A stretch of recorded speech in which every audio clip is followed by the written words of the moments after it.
એવું કહેવાય છે કે નાગા સાધુઓને ખાલી છૂટા મૂકવામાં આવે ને તો સનાતન ધર્મની ઉપર કોઈ આંગળી ચીંધી શકે નહીં. કોઈ પણ કામ, ક્રોધ, લોભ, મોહ, મદ, માયા, ઈર્ષા, અભિમાન એનાથી પર છે, એટલે નાગા સાધુઓ છે. એટલે એને પહેલા વહેલા શાહી સ્નાનનો અધિકાર આપવામાં આવ્યો છે કે ઊંચા કુળનો માનવી જો કરે નીચા કામ એ પણ શુદ્ર સમાન. મુસલમાન ધર્મ છે તો એની અંદર આ છોકરાઓને તમે પૂછશો ને કુરાનના કેટલા આયાત છે, કુરાનની કેટલી અવધિઓ છે, બધી જ એને ખબર છે. પણ આપણા બાળકોને પૂછો કોઈને જઈને કે આપણા હિન્દુ સનાતન ધર્મની અંદર કેટલા પુરાણો રહેલા છે તો એ અત્યારે નથી ખબર. એ આપણી દુર્ગતિ છે કે હિન્દુઓ માટે ખાસ પવિત્ર થવું છે તો એક કવિ કાગ બાપુનું બહુ સરસ કાવ્ય છે કે આ પસ્તાવ વિપુલ ઝરણું સ્વર્ગથી ઉતરું, પાપી એમાં ડૂબકી દઈને પુણ્યશાળી થાય છે. 31 ડિસેમ્બરે જ્યારે યુવાનો નશામાં તૂર થઈ અને ડાન્સ કરે છે એની જગ્યાએ રામ નામની ધૂન ઉપર મેં એને સ્ટેજ ઉપરથી રમતા જોયા સાહેબ, ત્યારે અમારું દિલ ગદગદ થયું અને મારા રૂવાડા ઊભા થયા. હવે એવા વ્યસનો આવ્યા છે સાહેબ કે જેની કોઈ સ્મેલ છે જ નહીં, આ યુવાનોમાં પ્રસરી રહ્યા છે. તો આમાંથી એને બહાર કાઢવા હોય ને સાહેબ તો સનાતન ધર્મ તરફ વાળવા પડશે. આ કર્મ છે એ કામ કઈ રીતે કરે? કર્મ કોઈ દી કોઈને છોડે નહીં, ભલે ને હોય ભગવાન, ભીલે માર્યું ભાલું ને કૃષ્ણ હતા બલવાન. પાખંડીઓ છે ને એનો વાહો એટલો મજબૂત છે સાહેબ કે એની વિરોધ જે બોલશે ને બીજા દિવસે સ્કોર્પિયો એની ઘરે પહોંચી ગઈ છે.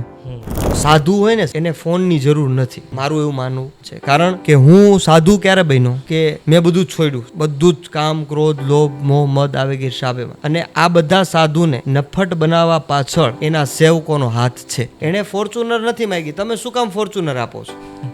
સાચી વાત છે. એને 16 પ્રો તમારી પાસે નથી માંગ્યું, તમે એને 16 પ્રો આપો છો, પ્લસ એને ઇન્સ્ટા એકાઉન્ટ ખોલી દો છો, પ્લસ તમે એના સ્ક્રીનશોટ પાડી અને જ્યારે તમારા પૈસાનો વહીવટ ન થાય એટલે તમે એને વાયરલ કરો છો. જ્યોતિષશાસ્ત્ર રોડ ઉપર વેચાતું નથી, પ્લસ જ્યોતિષશાસ્ત્રની કોઈ ફી ચાર્જીસ છે નહીં, અને લે ત્યાંથી સાવચેત રહેજો. એને ઉપગ્રહ કહીએ, સ્થિત કરેલા છે સ્કાયની અંદર, રેડી? એટલે અહીંથી આપણા તરંગો ત્યાં જાય છે અને ત્યાંથી તમારી પાસે આવે છે. સેમ એ જ વસ્તુ આપણા મોકલેલા ઉપગ્રહો ઉપર આપણને ભરોસો છે, પણ ઈશ્વરના મૂકેલા ગ્રહો ઉપર ભરોસો નથી. ઘણા માણસો અમને કહે છે દાદા મેં કુંભના મેળામાં જવાનું, પણ હું એને પૂછું છું, મેં 1-2 જણાને હમણાં પૂછ્યું હતું કુંભના મેળામાં તો શું કામ જાશો? અરે કે ત્યાં બહુ પબ્લિક આવવાનું છે અને 144 વર્ષ પછી આ યોગ બને છે. કુંભના 3 પ્રકાર છે, એક અર્ધકુંભ, કુંભ અને એક મહાકુંભ. ભાગવતજીની અંદર વેદવ્યાસજીએ લખ્યું છે અષ્ટાદશ પુરાણેષુ વ્યાસસ્ય વચનદ્વયમ પરોપકારાય પુણ્યાય પાપાય પરપીડનમ.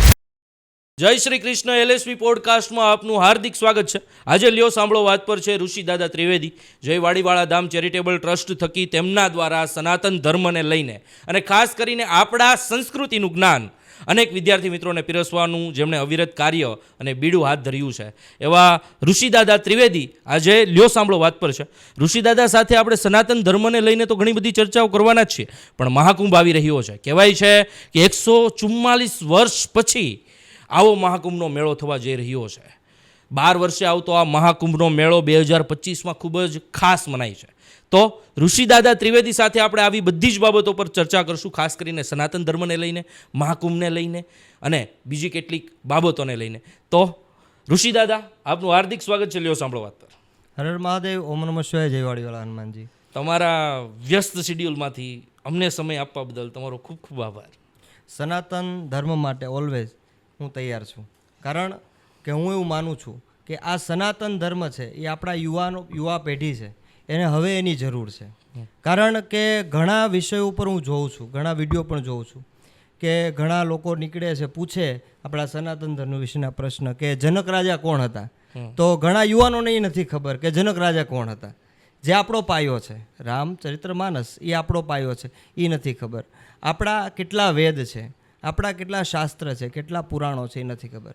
અમુક ધર્મો છે, રેડી? મુસલમાન ધર્મ છે મોમેડિયન, તો એની અંદર આ છોકરાઓને તમે પૂછશો ને કુરાનના કેટલા આયાત છે, રેડી?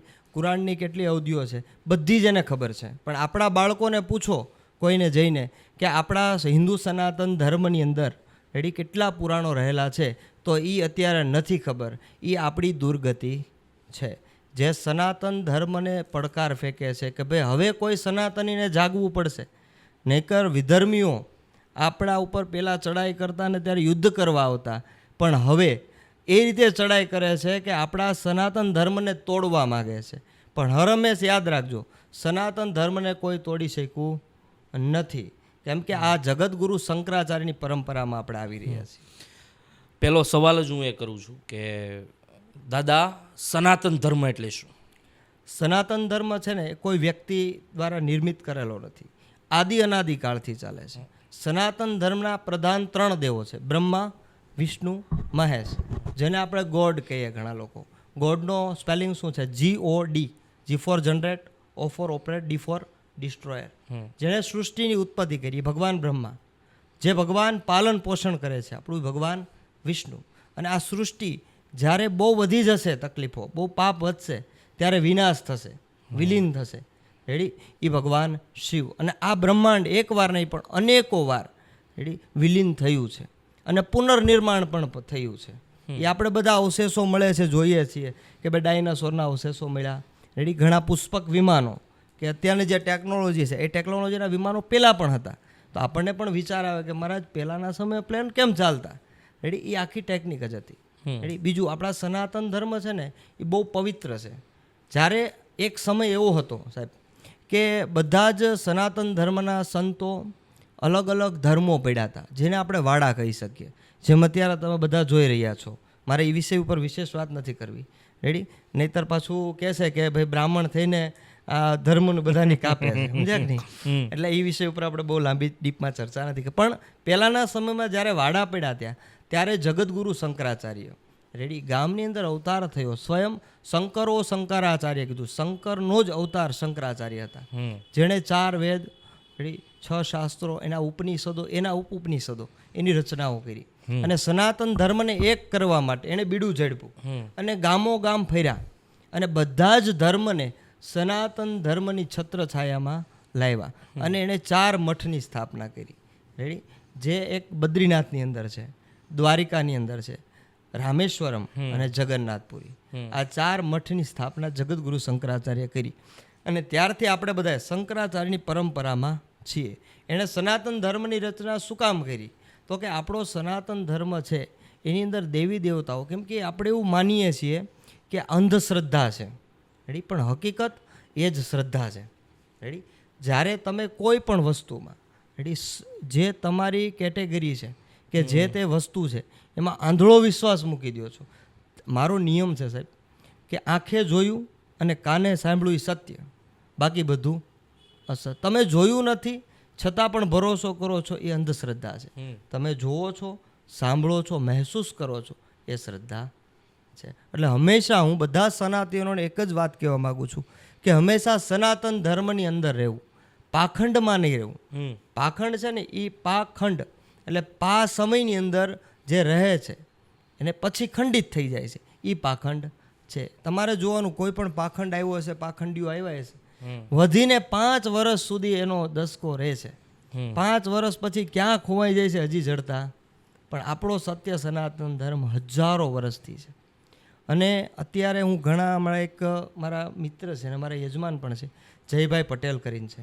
રેડી? હમણાં જ એના વિડીયો હું જોતો હતો કે ઘણા એવા તત્વો છે. પહેલાં આપણને એમ હતું કે ભાઈ એક કોમ કે એક પર્ટિક્યુલર એક એવી જ્ઞાતિ છે કે જે આપણા હિન્દુઓને પરિવર્તિત કરે છે.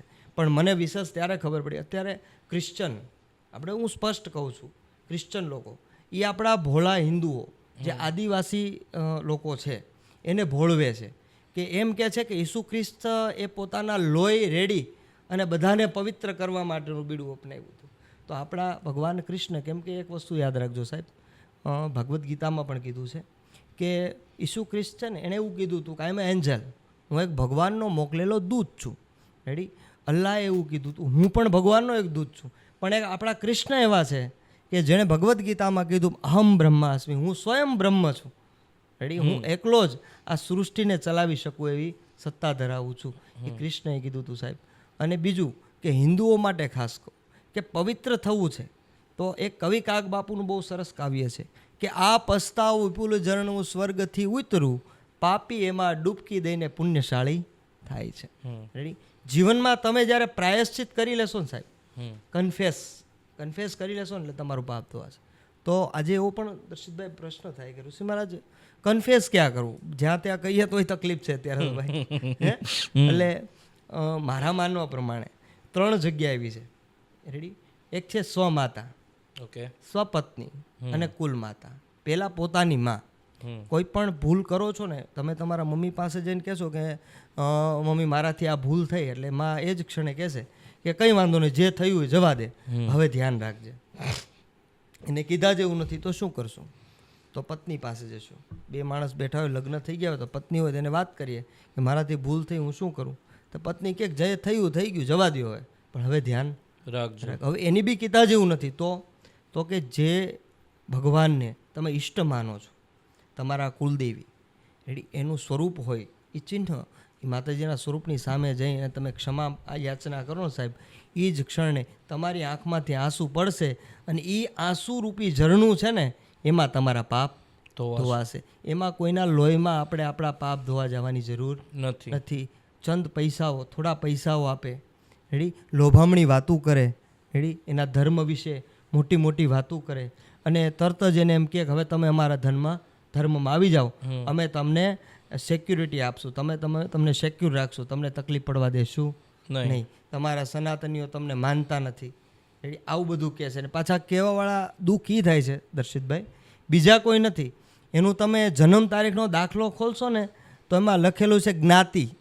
આપણે જ્ઞાતિ લખે જ્ઞાતિ, એમાં શું લખ્યું હશે ખબર છે? હિન્દુ. એટલે એ લોકો પેલા હિન્દુ હતા ને એ પેલા ક્રિશ્ચિયન બનેલા છે. નહીં, કોઈ પણ ધર્મ તમારા જન્મ તારીખના દાખલામાં તમારો બોર્ન થયો, જન્મ થયો, તમે જે જ્ઞાતિમાં જન્મા છો સાહેબ, એ જન્મ તમારા મૃત્યુ સુધી, જન્મ તારીખથી લઈને મરણ તારીખના દાખલા સુધી એ જ જ્ઞાતિ રહે છે. જ્ઞાતિ પરિવર્તિત થતી નથી. તમારા માઇન્ડ બ્રેન્ડ વોશ કરવા એટલે ખાસ સાવચેત થજો. બીજું કે અમારા ઘણા મિત્રો યજમાનો આ મુહિમ ઉપાડી છે અને આજે જયવાડીવાળા ધામ ચેરિટેબલ ટ્રસ્ટ પણ સપોર્ટમાં છે કે તમને કોઈ પણ જગ્યાએ એવું લાગે રેડી, તો અમારો પણ સંપર્ક કરવો કે ભાઈ આ ભોળા માણસોને ભોળવી અને હિન્દુ ધર્મથી દૂર કરી રહ્યા છે, તો એની માટે અમે તત્પર છે ઓલવેઝ. સનાતન ધર્મ ઉપર એટલી બધી વાત થઈ તો ઘણી બધી તો મને ખુદને આજ ખબર પડી. તો શું આમાં અમારી વડવાઓની ભૂલ ગણવી, સંસ્કૃતિની ભૂલ ગણવી, કે પછી એ સંસ્કારોની ભૂલ ગણવી, કે અમને એ ખબર નથી? અત્યારે જો આપણે એવું તો નહીં કહી શકીએ કે એજ્યુકેશનની ભૂલ છે, હા રેડી, પણ આજીવિકાનું ભણતરમાં મળે છે તમને. આજીવિકા કેમ જીવવું, મતલબ કેમ વ્યવસાય કરવો, એ જ્ઞાન મળે છે, પણ જીવન કેમ જીવવું, આજીવનનું આપણું જીવન કેમ વ્યતીત કરવું, એવું જ્ઞાન અત્યારે મળતું નથી. તમે આલ્ફા બીટા ને ગામા ભણ્યા રેડી, એ તમને ક્યાં કામ લાગ્યું મને કહો લ્યો? ક્યાંય નહીં રેડી. બીજું બહુ ખાસ આપણા અત્યારે શિક્ષણ મંત્રી બહુ સરસ નિયમ આપ્યો અને અત્યારે હાલમાં શ્રીમદ ભગવદ્ ગીતા એક પાઠ્ય પુસ્તક તરીકે પણ પ્રકાશિત થયું છે. બીજું કે આપણે જે જયવાડીવાળા ધામ ચેરિટેબલ ટ્રસ્ટ એની દ્વારા ટૂંક સમયની અંદર જ આપણે એક સંસ્કૃત પાઠશાળા નિર્માણ કરવા જઈ રહ્યા છીએ. એ પાઠશાળાની અંદર 10 વર્ષથી માંડી અને 50 વર્ષના કોઈ પણ જ્ઞાતિ જાતિના ભેદ વગર આપણે સનાતન ધર્મનું જ્ઞાન આપીએ છીએ. એ સંસ્થા આપણી ચાલુ કરવા જઈ રહી. એ શું કામ? તો કે આપણો સનાતન ધર્મ શું, જે તમે પ્રશ્ન કર્યો એની ઉપર એની રિલેટેડ વાત કરું છું કે ભૂલ કોની? ભૂલ આપણી છે. શું કામ? તો કે કોઈ પણ ધાર્મિક કાર્ય થાય છે ને એને આપણે અંધશ્રદ્ધામાં લઈ જઈએ છીએ. એવું માનીએ છીએ કે ભાઈ કથાકારો કે કલાકારો પોતાના ઘર ચલાવવા માટે, રોટલા શેકવા માટે આ બધું કરી રહ્યા છે રેડી. પણ હું સ્પષ્ટ કહું રેડી કે કોઈ પણ કથાકાર હોય કે કલાકાર છે, એ સનાતન ધર્મની જાળવણી માટે, તમે ક્યાંય એવું સાંભળ્યું કથાની અંદર કે કોઈ કથાકાર એવું કીધું હોય કે યુવાનો હવે વ્યસન તરફ વળો નહીં, કે હવે તમારે નશો કરવો પડશે નહીંતર તમારું મન કામ નહીં કરે? સાંભળ્યું? પણ તમે એવું સાંભળ્યું છે સાહેબ, એ સાધુ હોય કે બ્રાહ્મણ હોય આમ જોડી લઈને ફેલાવશે કે તમારું વ્યસન છે એ મને આપો. હે યુવાનો, તમારું વ્યસન મને આપો. તમે પણ એ વિષય ઉપર ઘણી મહેનત કરી છે. મેં સાંભળ્યું કે વ્યસન છોડાવવા માટે ઘણી તમે મેં વાત સાંભળી હતી કે ઘણા યુવાનો અત્યારે ડ્રગ્સના વ્યસનો રેડી, પાન માવા સિગરેટ તો નોર્મલ હતા. ઇનકેસ માનો કે દારૂ પીને આવતા ને સાહેબ, તો એના ઘરે સ્મેલ આવતી ને સુગંધ, એટલે ઓળખી જતા કે આ ભાઈ આજે પ્રોગ્રામ કરીને આવ્યા છે અને પ્રસાદી મળતી. પણ હવે એવા વ્યસનો આવ્યા છે સાહેબ કે જેની કોઈ સ્મેલ છે જ નહીં. આ યુવાનોમાં પ્રસરી રહ્યા છે. તો આમાંથી એને બહાર કાઢવા હોય ને સાહેબ તો સનાતન ધર્મ તરફ વાળવા પડશે. આપણે ટૂંક સમયમાં હમણાં જ થોડા ટાઈમ પહેલાં શ્રી હનુમાન યુવા કથા અમારે ગોલ્ડી સોલાર ઈશ્વરભાઈ ધોળકિયા અને મારુતિ ધૂન મંડળ દ્વારા આયોજન થયું હતું. રેડી. એ કથાની અંદર મેં એક નોટિસ કર્યું. હા, કથા દાદાની કથા જેટલા નામ લેવાના એટલા લીધા એને, આપણે કોઈ નથી કરતા. ઘણા એવું કહે છે કથા કરી નો, એ 2 નંબરની વાત છે. પણ મેં એટલું જોયું કે 31ના દિવસે 31 ડિસેમ્બરે જ્યારે યુવાનો નશામાં તૂર થઈ અને ડાન્સ કરે છે એની જગ્યાએ રામ નામની ધૂન ઉપર મેં એને સ્ટેજ ઉપરથી રમતા જોયા સાહેબ. ત્યારે અમારું દિલ ગદગદ થયું અને મારા રૂવાડા ઊભા થયા. ચોક્કસથી તમારું એવું, મારું પણ એવું સ્પષ્ટ માનવું છે કે આપણી સંસ્કૃતિ, વિધિ વિધાનો એ ખરેખર સંસ્કૃતિ મુજબ ચાલે છે ને આપણે એમનું પાલન કરીએ છીએ. અમારા મમ્મી પપ્પા, અમારા દાદા દાદી, અમારી પેઢીઓ બધાએ એનું પાલન કર્યું છે. પણ મારું સ્પષ્ટપણે એવું માનવું છે દાદા કે અત્યારે લોકો નથી માનતા એનું કારણ છે કે ઘણા બધા ધૂતવાનું કામ કરે છે. એવા બધા લોકો પણ છે કે જે છે ખોટા, સાચા હોવાનો ઢોંગ કરે છે અને એના લીધે ખરેખર સાચા છે એ પણ ખોટા સાબિત થાય છે. તો એવા લોકોનું શું? એમાં એવું છે, મેં આગળ તમને થોડા ટાઈમ પહેલાં વાત કરી કે પાખંડ. મેં તમને કીધું ને પહેલાંના સમયની અંદર તમને ખ્યાલ હોય તો આપણી ઘરે જ્યારે બ્રાહ્મણો આવતા ત્યાંના ચરણો ધોવામાં આવતા, બ્રાહ્મણને આગતા સ્વાગતા કરવામાં, આવું બધું આપણે કરતા. કારણ કે બ્રાહ્મણનો બાળક કોઈ પણ હોય, તમે એજ્યુકેશન અભ્યાસ કર્યો છે, ખ્યાલ છે, અભ્યાસ કરવો કેટલો અઘરો છે, તોય છતાં તમે ક્યારેક સપ્તસતી એટલે ચંડીપાઠ ખોલજો એટલે એના જોડિયા શબ્દ સાંભળશો ને ત્યાં તમારો મગજ કામ કરતો, શુક્લ યજુર્વેદ સાંભળજો, કામ કરતો બંધ થાય. એ બ્રાહ્મણો ના બાળકો પાઠશાળામાં 9 વર્ષ અભ્યાસ કરે છે.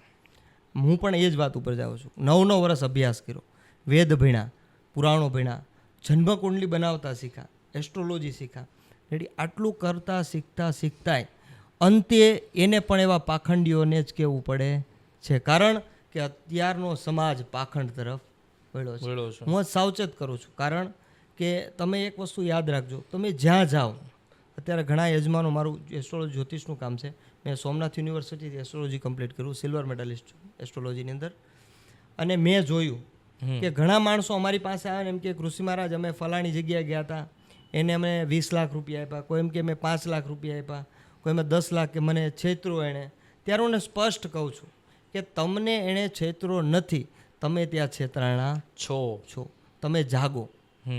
રેડી. તમે એને પ્રશ્ન કરો, ક્વેશ્ચન કરો. કે અત્યારે મારી પાસે કોઈ પણ યજમાન આવે તમને તો અનુભવ હોય, હું છે ને જન્મકુંડલી એ વ્યક્તિને બતાવું છું કે ભાઈ આ ગ્રહોનું મહાદશાઓનું મહાફળ આ છે, એ વચાવું છું. એને કહું છું કે ન સમજાય તો ભૃગુ સંહિતામાં છે દ્રષ્ટિ કરજો, એમાં લખેલું છે. રેડી. પણ એ તમને એક ચપટી ઝારના દાણા દઈને એમ કે જા તારું કામ થઈ જશે, તો એ આપણી શ્રદ્ધા અને વિશ્વાસ સાથે છેડા કરે છે. એમાં માણસનો કોઈ દોષ નથી, એ પાખંડીઓનો દોષ છે. એમાં અત્યારે સારું કામ તો કહી શકું નહીં, પણ વિજ્ઞાન જાથા. રેડી. જૈન પંડ્યા અને તમે લોકો હમણાં વિડીયો બધા ઘણા જોયા હશે. આપણે એવું કહીએ છીએ કે પાખંડીઓ ઉપર તમે દ્રષ્ટિ રાખો, પણ ક્યારેક ક્યારેક ખોટા પાછળ સાચા પણ અટવાઈ જાય છે.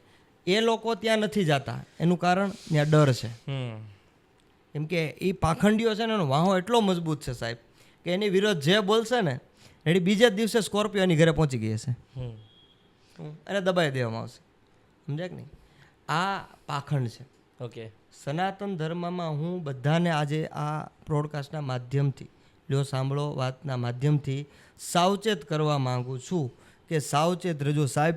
કારણ કે દુનિયામાં બધા છોડશે, પણ જે પરબ્રહ્મ પરમેશ્વર ઈશ્વર છે એ કોઈને છોડશે નહીં. કારણ કે એક દર્શિતભાઈ આજે આ બેઠા છે સનાતન એટલે કહી દઉં કે હું બધાને એક વાત કહું છું, તમે દુનિયામાં કોઈથી નહીં ડરો, કોઈથી નહીં ડરો, ખાલી એક વસ્તુથી ડરજો. ક્યું? તો કે તમારું કર્મ છે. કાંઈ આડો આવશે કે નહીં આવે, જો તમે કોઈનું ખરાબ કર્યું હશે સાહેબ તો તમારે ભોગવવું અને ભોગવવું જ પડે. આ કર્મ છે એ કામ કઈ રીતે કરે? કર્મ છે ને એક વસ્તુ ખાસ યાદ રાખો કે તમે કોઈનું ભાગવતજીની અંદર વેદવ્યાસજીએ લખ્યું છે, અષ્ટાદશ પુરાણેષુ વ્યાસસ્ય વચનદ્વયમ પરોપકારાય પુણ્યાય પાપાય પરપીડનમ. અર્થાત કે 18 પુરાણોની અંદર વેદવ્યાસજી એટલું જ બતાવ્યું કે પરોપકારાય પુણ્યાય, બીજા ઉપર ઉપકાર કરો, કોઈનું સારું કરો તો તમને પુણ્ય મળે છે. પાપાય પરપીડનમ, એટલે બીજાને હેરાન કરો, પીડા આપશો તો તમને પાપ લાગશે. અને બીજું કર્મની વાત કરી તો કે કર્મ કોઈ દી કોઈને છોડે નહીં, ભલે ને હોય ભગવાન, ભીલે માર્યું ભાલું ને કૃષ્ણ હતા બલવાન, પરબ્રહ્મ હતા. પણ છતાં રામાવતારમાં ભૂલ કરી હતી સાહેબ. રેડી 2 ભાઈઓ વાલી અને સુગ્રીવની વચ્ચે આવ્યા હતા અને ભૂલ કરી હતી, એને કૃષ્ણ અવતારમાં ભોગવવી પડીને હસતા મુખે ભગવાને સ્વીકાર્યું છે.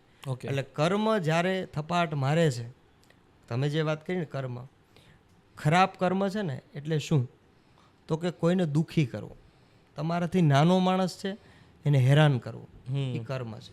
તમારી પાસે હું જ્યોતિષનું કરું છું, મારી પાસે બી ઘણા એવા માણસો નાના આવે છે કે જેની પાસે કાંઈ નથી, તો પણ હું એને કહું છું, એનું જન્મકુંડલી એસ્ટ્રોલોજી કરું છું. હાલના સમયમાં આ બ્રોડકાસ્ટના માધ્યમથી, લાઈવના માધ્યમથી કહું છું કે હજી લગીન ઓલ ઓવર ગુજરાતની અંદર કોઈ એવો માણસ આવીને એમ ન કે ઋષિ મહારાજે મારી પાસે જ્યોતિષ જોવાના એટલા પૈસા લીધા. હું ચેલેન્જથી કહી શકું, કારણ કે મારું કર્મ છે. કર્મની અંદર કોઈ દી પણ છેડા કરવા નહીં. એસ્ટ્રોલોજી ઉપર વાત આવી છે તો એસ્ટ્રોલોજી ઉપર ઘણી બધી શંકાઓ છે. એ શંકાઓ એટલા માટે છે કે કારણ કે ધૂતવાવાળા લોકો વધી ગયા છે. હમણાં થોડા દિવસ પહેલાં જ મેં એક વિડીયો જોયો હતો જેની અંદર કદાચ કાશીમાં કે એવા જ કોઈ સ્થાન પર નદીના કાંઠે એક વ્યક્તિ બેઠો હોય છે જેના હાથમાં ઘણા બધા પથ્થરો હોય છે. એનું એવું કહેવું હોય છે કે આ પથ્થરની અંદર દૂધ નાખવાનું, અને જો આ પથ્થર લાલ થાય છે તો એ તમને અને તમારા ઓલાને શૂટ કરે છે. તો એનું સ્ટ્રિંગ ઓપરેશન થયું ને ખબર પડી કે એ પથ્થરની ઉપર એ લોકો પહેલેથી ચૂનાનો પાવડર લગાડીને રાખે, અને જે દૂધ હોય એની અંદર પહેલેથી જે રીતનું કંઈક કેમિકલ હોય, હા સોડિયમનું જ હોય, એ દૂધ ના હોય. અને એ જેવી રીતે હાથમાં નાખે એટલે અમુકમાં એ પાવડર ચોટેલો હોય તો એ લાલ થાય ને અમુક ના થાય. તો આવી રીતે લોકોને ધૂતવામાં આવે છે. એના કારણે એસ્ટ્રોલોજી ઉપર આજની તારીખે લોકો ભરોસો મૂકતા ઓછા થયા છે. મારે તમને હકીકત એ પૂછવું છે કે ખરેખર એસ્ટ્રોલોજી શું છે? ગુડ ક્વેશ્ચન, બહુ સારો પ્રશ્ન છે. ઘણા માણસો આમાં બહુ અટવાય છે. બીજું કે એસ્ટ્રોલોજી છે ને કે એજ્યુકેશન છે, એક અભ્યાસ છે. હાલમાં સોમનાથ યુનિવર્સિટી અને બનારસ વિશ્વવિદ્યાલય, આની અંદર ઘણા એવા વિદ્યાર્થીઓ છે કે જે એસ્ટ્રોલોજી ઉપર અભ્યાસ કરે. એવું નથી કે બ્રાહ્મણ જ કરે એસ્ટ્રોલોજી, બધા ઘણા પટેલ છે, ઘણા શાહ, જૈન લોકો છે કે જે એસ્ટ્રોલોજીના પ્રકારો છે. એમાં એસ્ટ્રોલોજી એટલે જ્યોતિષશાસ્ત્ર જે હોરોસ્કોપ પરથી જોઈએ, પછી એમાં પામોલોજિસ્ટ હાથ જોવે છે, નેમરોલોજિસ્ટ અંકશાસ્ત્ર ઉપરથી આવે છે, પછી ટેરો કાર્ડ જ્યોતિષ આવે છે. એમ ઘણા જ્યોતિષના પ્રકારો છે. આપણે જે વાત કરશું આજે હોરોસ્કોપ પરથી. એજ્યુકેશન છે, જન્મકુંડલી છે ને એનામાં 9 ગ્રહો છે. રેડી 12 ખાના છે જન્મકુંડલીના, એના અલગ અલગ ભાવ છે. જે ગ્રહો જે ખાના ઉપર દ્રષ્ટિ કરે છે, જે સ્થાન પર, એની ઉપરથી શુભ અશુભ જોવામાં આવે છે. બીજું કે જ્યોતિષશાસ્ત્ર છે ને એમાં સ્પષ્ટ કહું કે અત્યારના માણસો, આપણે એક વસ્તુ હું તમને કહું, મારા ફોનમાંથી તમને હું કોલ કરું છું તો એક્ઝેક્ટ દર્શિલભાઈનામાં જ કોલ લાગે છે. શું કામ? કે આપણે સેટેલાઇટ ઉપગ્રહ, જેને ઉપગ્રહ કહીએ, સ્થિત કરેલા છે સ્કાયની અંદર. રેડી એટલે અહીંથી આપણા તરંગો ત્યાં જાય છે અને ત્યાંથી તમારી પાસે આવે છે. સેમ એ જ વસ્તુ કે આ આપણા મોકલેલા ઉપગ્રહો ઉપર આપણને ભરોસો છે, પણ ઈશ્વરના મૂકેલા ગ્રહો ઉપર ભરોસો નથી. બીજું કોઈ કે ગ્રહો એટલે શું છે, તો કે ચંદ્રમાં રસ, રૂપ અને ગંધ આ આપનાર કોઈ હોય તો ચંદ્ર છે. અમે એસ્ટ્રોલોજી જન્મકુંડલી જોઈએ ને એમ કહીએ કે તમારી કુંડલીમાં ચંદ્રની દ્રષ્ટિ શુભ નથી, અર્થાત કે તમારા મન સ્થિર રહેતું નથી. કુંડલી પરથી કહીએ અને વ્યક્તિ સ્પષ્ટલી કે હા મહારાજ, વસ્તુ સત્ય છે, કારણ કે તમારી ઉપર ચંદ્રની કૃપા નથી, એટલે તમારું જે મન છે એ સ્થિર રહેતું નથી. સૂર્ય નબળો પડે છે, તમારો વિલ પાવર, આત્મબળ નબળું પડે છે, મંગળ નબળો પડે છે. તો આ બધાને સ્ટેબલ કરવા માટે શું કરવું? એની માટે આપણું થોડુંક તત્વજ્ઞાનમાં જવું પડશે. શરીર છે ને એના 3 પ્રકાર છે, સ્થૂળ, સૂક્ષ્મ અને કારણ. આ 3 શરીર. એમાં આપણે એક સબકોન્શિયસ માઇન્ડ કહીએ છીએ અને સપ્તચક્રમાં જેને આજ્ઞા ચક્ર કહેવામાં આવે છે. રેડી, કે જે એક્ટિવ થાય ને એટલે માણસ ધારે કરે. રેડી, ધારે એ કરી શકે. એ હકીકત સનાતન ધર્મમાં બતાવ્યું છે અને જ્યોતિષશાસ્ત્રમાં બતાવ્યું સાહેબ કે જ્યારે તમે કોઈ ગ્રહ ધારણ કરો છો, આ તમે જે મને વાત કરી ને એમાં પણ રિયલ સ્ટોન હોય છે. રિયલ સ્ટોન હોય છે એ સર્ટિફાઈડ હોય છે, ISO માર્કો મારેલો હોય છે, કે જે લેબ કરેલા હોય છે. જે અત્યારે અમે સ્ટોન યજમાનને આપીએ પહેરવા માટે, એ થોડા કિંમતી આવે છે.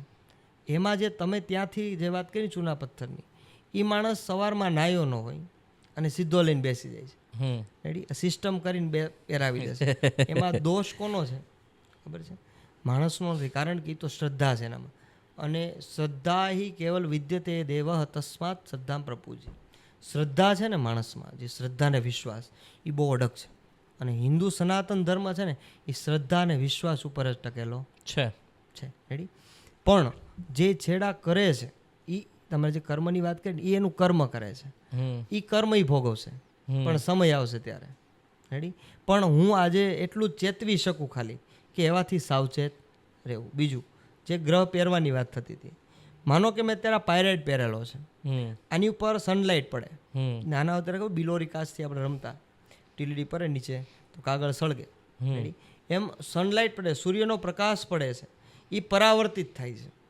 માનો કે પાયરાઇટ છે તો એની પરાવર્તિત થઈ એની ઉર્જા જે છે, રેડી, જેમ પેલા મેગ્નિફાય મતલબ બિલોરી કાચમાં થાય છે એ રીતના પરાવર્તિત થઈ. અને પર્ટિક્યુલરલી એક નિયમ છે કે ગુરુ છે પોખરાજ, તો એ ફર્સ્ટ ફિંગરમાં જ, પહેલી આંગળીમાં જ પહેરવાનું. ચંદ્ર છે તો આ આંગળીમાં જ, કારણ કે એની સાથેની રસિકાઓ જોડાયેલી હોય છે.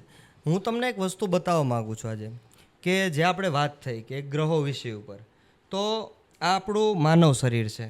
રેડી, આ માનવ શરીરની અંદર આપણે જે અહીંયા ગ્રહ ધારણ કરીએ છીએ કેમેરા સામે, આ ફિંગરની અંદર. રેડી, પર્ટિક્યુલરલી આ જે ફિંગર છે ને, લાસ્ટ ફિંગર, એમાં ચંદ્ર પહેરીએ છીએ. તો એ ચંદ્ર ગ્રહ છે ને એની સીધી ઉર્જાઓ તમારા મસ્તિષ્ક ઉપર જાય છે, એટલે કે અહીંયા. રેડી, એ મસ્તિષ્કની અંદર જે ઉર્જા જાય છે ને એ તમારું સબકોન્શિયસ માઇન્ડ છે. જ્યારે તમે મનોવૈજ્ઞાનિક કોઈ પણ ડૉક્ટર પાસે જાઓ ને, એટલે તમને કંઈ પ્રોબ્લેમ પડશે ને, એટલે એમ કહેશે કે ભાઈ તમારા માઇન્ડની અંદર થોડું કેમિકલ ઓછું છે. રેડી, અને એના કારણે તમારું આત્મબળ નબળું પડે છે, તમને ડર લાગે છે, આવું બધું કહીએ છીએ. પણ જ્યારે ચંદ્ર ધારણ કરવામાં આવે છે તો એ ઉર્જા છે એ સનલાઇટ એટલે સૂર્યના કિરણો દ્વારા પરાવર્તિત થઈ અને તમને પ્રાપ્ત થાય છે, જે તમારા સબકોન્શિયસ માઇન્ડ છે ને એને પાવરફુલ કરે છે. એને જે પાવરફુલ કરે ને એની દ્વારા તમારી જે નિર્ણય શક્તિઓ વધે છે. અને આપણે એવું કહીએ છીએ કે ઋષિ મહારાજ અમે પૂજા કરીને ચંદ્ર ધારણ કર્યો, જેનાથી અમારા જીવનમાં ખૂબ સારું ફળ મળ્યું છે, અમારું મન એકદમ શાંત રહે છે. એનું એક વૈજ્ઞાનિક કારણ છે આ જ આપણું જ્યોતિષ શાસ્ત્ર છે. રેડી, આપણા ઋષિ મુનિઓ, અમારા એક છોકરો યુક્રેનની અંદર યુદ્ધ થયું પહેલાં, મારા એક યજમાનનો દીકરો છે, એ જ્યારે અભ્યાસ કરવા માટે ગયો ને ત્યારે મને એણે એક ફોટો પાડીને મોકલ્યો હતો. રેડી, અને એણે મને એવું પૂછ્યું કે મહારાજ હું અત્યારે યુક્રેનની અંદર છું અને યુનિવર્સિટી છે એની અંદર આ એક આપણા ઇન્ડિયાના છે લાંબા દાઢીવાળા સુશ્રુત ઋષિ કરીને નામ છે, તો એ કોણ છે? ત્યારે મને દુઃખ એટલું થયું કે આ ઇન્ડિયાથી ગયો છે. રેડી, પણ આપણા સનાતન ધર્મને જાણતો નથી. સુશ્રુત ઋષિ છે ને એ આયુર્વેદના જ્ઞાતા છે. રેડી, મેડિકલ લાઈન છે ને, જે પહેલાંના સમયની અંદર જ્યારે ફ્રેક્ચર થતું તો એ થતું, એને રિપેર કરી દેતા. હજી ઘણી એવી જડીબુટીઓ છે આપણા સનાતન ધર્મમાં કે આયુર્વેદ છે, એવા ઋષિમુનિઓ હતા. અને હું એટલું કહું દર્શિતભાઈ, આજે ટૂંક ગુજરાતીમાં કીધું ટૂંકમાં, કે આજથી આદિ અનાદિકાળથી આપણા ઋષિમુનિ આ પરંપરાઓ બને. ઘણા મનુસ્મૃતિ ઉપર ટિપ્પણીઓ કરે છે, ત્યારે હું કહું છું એને કે તમે ટિપ્પણીઓ કરો સાહેબ મનુસ્મૃતિ પર, તો એ સ્મૃતિ જેને બનાવી એને આપણી પાસે શું લઈ લેવું હતું? બીજું કે આપણે એવું કહીએ છીએ કે ભાઈ બ્રાહ્મણોનું વધારે એમાં માન સન્માનની વાત કરી છે, તો શુક્લ યુર્વેદ જે હજારો વર્ષથી બનેલો છે એની અંદર પણ ઉલ્લેખ છે. રામચરિત્ર માનસમાં પણ કીધું છે. સનાતન ધર્મમાં બ્રાહ્મણોનું કેટલું યોગદાન, એ જ વાત તમને કરવા જઈ રહ્યો છું. વિપ્ર પૂજહી સકલ ગુણહીના શુદ્ર ન પૂજહી વેદ પ્રવીણા. રામચરિત્ર માનસમાં કીધું કે બ્રાહ્મણ જેનામાં અભ્યાસ નથી કર્યો ને પાષાણો, છતાં પણ એને પૂજનીય બતાવ્યો. પણ શુદ્રને પૂજે વેદ પ્રવીણા. શુદ્ર છે એ 4 વેદ ભણેલો હોય ને તો એની પૂજા નથી બતાવી. તો અહીંયા બીજી ટિપ્પણી એવી થશે દર્શિતભાઈ કે જો શાસ્ત્રીજીએ શુદ્ર વિશે બોલ્યા સમજ્યા ને કરે શું છે કોન્ટ્રોવર્સી થઈ જાય સાહેબ આમાં તો એવું છે ઋષિ મહારાજને ગોતે પણ એના માટે શુદ્ર વિશેની ખબર હોવી જરૂરી એ છે જ વાત કરવા નથી અત્યારે ખબર. શુદ્ર એટલે શું? આપણે એવું માનીએ છીએ કે નીચી કક્ષાના જે માણસો છે એને શુદ્ર કહીએ છીએ. 4 વર્ણ વ્યવસ્થા બ્રાહ્મણ, વૈશ્ય, ક્ષત્રિય અને શુદ્ર. શુક્લ યુરજમાં બતાવ્યું બ્રાહ્મણોસ્ય મુખમાસિદ બાહુ રાજન્ય ક્રત ઉર તદસ્ય જદ્વેશ્ય પદભ્યાગુ શુદ્રો અજાયત. આ શુક્લ યુર્વેદ કહે છે, હું કહું એવું નથી. રેડી? ત્યારબાદ આજે આપણે વાત કરી રહ્યા શુદ્ર વિશે કે શુદ્ર એટલે શું. તો ગોસ્વામી તુલસીદાસે જે વાત કરી હતી એની પર ઘણી ટિપ્પણીઓ થયેલી છે પહેલાં કે ભાઈ એણે આવું શું કામ કીધું શુદ્રને. ઢોલ ગવાર પશુ શુદ્ર નારી તે સબ તાડના કે અધિકારી. તો શુદ્રને આવું શું કામ કીધું એણે? તો એણે એવું પણ કીધું છે રેડી રામચરિત્ર માનસની અંદર કે ઊંચા કુળનો માનવી જો કરે નીચા કામ એ પણ શુદ્ર સમાન. સમજ્યા કે નહીં? તમે ઊંચા કુળમાં જન્મ લીધો છે, તમે પટેલ છો, બ્રાહ્મણ છો, અને જો તમે મદિરાનું સેવન કરો છો, ન ખાવાની વસ્તુ ખાઓ છો, નવા જવાની જગ્યાએ જાઓ છો, તો તમે પણ સાહેબ શુદ્ર સમાન છો. આ યાદ રાખજો. શુદ્ર કોઈ જ્ઞાતિ નથી. રેડી? તમારું કર્મ છે ને શુદ્ર તમને બનાવે છે. આ તમે જે કર્મ ઉપર વાત કરી હતી કહું. ઓકે. તમે પટેલ કુળમાં જન્મા છો, હું બ્રાહ્મણ કુળમાં જન્મ્યો છું, તો મને મારી જ્ઞાતિ પ્રત્યે અભિમાન હોવું જોઈએ. પણ અત્યારે પેલા એનો જ પગ ખેંચવાની વાત આવે. દર્શિતભાઈ આગળ વધ્યા એ ભાઈ દર્શિત તો ઠીક છે યાર, આપણે ભાઈઓ છે એટલે કરવું પડે. નહીં હમણાં એક બનાવ બન્યો પટેલ સમાજની દીકરી સાથે, મેં અમરેલી ઘણા શબ્દો વખોડ્યો, પણ આપણે બધા એક જ્ઞાતિમાં જ છે એમાં. રેડી? પણ એમાં પણ રાજકારણ થઈ ગયું. સમજ્યા? કહેવાનો મારો મિનિંગ કે જે માણસ સારું કામ કરવા જઈ રહ્યો છે એને રોકવાનો જે પ્રયત્ન છે રેડી એ કરે એને પણ શુદ્ર કહેવાય. રેડી? ઋષિ મહારાજ ક્યાંક આગળ વધે છે તો એને પછાડવા કેમ? રેડી? સનાતન ધર્મ આગળ વધે છે ને હાનિ કેમ પહોંચે? સનાતન ધર્મને હાનિ પહોંચવાનું કાવતરું ચાલુ થઈ ગયું સાહેબ. રેડી? અત્યારના 2024માં ઘણા સાધુ સંતો પર આક્ષેપો લાગ્યા. તમે સત્તાધારનો વિવાદ સાંભળ્યો હોય. રેડી? ત્યારબાદ ઘણા એવા છે. તો હું એવું કહું જો એ ખોટા હોય તો એને કુદરત એનો દંડ આપે અને એને એટલી પ્રસિદ્ધિ ન મળવી જોઈએ. હું તમને કહું આસારામ બાપુ ખોટા, હું એમ નથી કહેતો સાચા પણ હોય. જો ખોટા હોય તો હજી મને એવું ઘણા એના ભક્તો અનુયાયીઓ દ્વારા સાંભળવા મળ્યું કે જે જેલમાં છે ને એ લોકો એને જેલ મંદિર કહે છે. સ્વામી નિત્યાનંદનું તમે બધાએ સાંભળ્યું હોય. રેડી? તો સ્વામી નિત્યાનંદ ધ કૈલાસા નામનો આખો દેશ કન્ટ્રી બનાવી. ખ્યાલ છે કે નહીં? હા, એ ખ્યાલ છે. રેડી? એમાં પણ એનું પોતાનો જ સિમ્બોલ છે, પોતાનો જ ધ્વજ, પોતાની જ નાગરિકતા, અને હિન્દુ સિવાય કોઈને સિટીઝનશીપ આપવાની નહીં. આવું એણે નિયમ કર્યો છે. એટલે કહેવાનો મિનિંગ કે શુદ્ર છે એ કોઈ જ્ઞાતિ નથી. બ્રાહ્મણ 4 વર્ણ બતાવ્યા, જે વર્ણ વ્યવસ્થા જાળવી રાખવા માટે બનાવેલા વર્ણો હતા. બધા જ હંજવારેલીને બધું સાફ કરવા જશે રેડી તો ખેતીવાડી કરવા કોણ જશે? સાચી વાત છે. બધા જ ખેતી કરશે તો માણસોને જ્ઞાન દેવાનું કામ કોણ કરશે?